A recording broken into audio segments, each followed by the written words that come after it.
Sir చెప్పండి sir. చెప్పండి sir. ఏం చెప్పమంటారు? ఇన్ని ప్రేమ జంటల్ని కలిపిన తమ పెళ్లి కూడా చెప్పండి సార్. తమ పెళ్లి కూడా పోలీస్ స్టేషన్లో చేసుకుంటారా, లేక చోటు చాలదని సెంట్రల్ జైల్లో చేసుకుంటారా?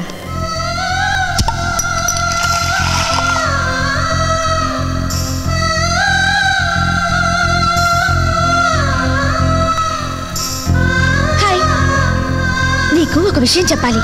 అబ్బా, మన పెళ్లి విషయం కదా, కాస్త సిగ్గేస్తుంది. అందుకే దీంట్లో చెప్పేస్తున్నాను విను. మన లవ్ అఫేర్ మా ఇంట్లో తెలిసిపోయింది. ఆ ఎస్ఐ విజయ్ కులం ఏమిటి, గోత్రం ఏమిటి, పోలీసుడితో పెళ్ళేమిటి అని మా డాడీ లెఫ్ట్ అండ్ రైట్ ఇచ్చారు తెలుసా. మన పెళ్లి జరిగితే రివాల్వర్తో కాల్చుకు చచ్చిపోతానన్నారు డాడీ, కిరసనాయలు పోసుకు చచ్చిపోతానంది మా మమ్మీ. విజయ్తో నా పెళ్లి చేయకపోతే మీకంటే ముందు నేనే చేస్తానన్నాను.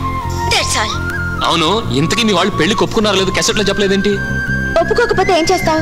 లేవ తీసుకెళ్తా. అదే నీలో నాకు నచ్చింది. ఇంతకీ మీ వాళ్ళు ఏమన్నారు చెప్పు. అయ్యో, ఇలాంటివన్నీ ఫోన్లో చెప్పకూడదు. మరి డైరెక్ట్ గా చెప్పాలి. ఈరోజు December 31 రాత్రి 12 దాటితే న్యూ ఇయర్. ఆ సమయానికి కరెక్ట్ గా నువ్వు మనం ఎప్పుడూ కలుసుకునే లవ్ స్పాట్ దగ్గరికి రావాలి. వస్తే ఒక లవ్ కిస్ ఇచ్చి గుడ్ న్యూస్ చెప్తా. ఒక విషయం తెలుసా, కొత్త సంవత్సరంలో కిస్సులు పెట్టుకుంటే సంవత్సరం పొడవునా కిస్సులు పెట్టుకుంటారట. వస్తావు కదా?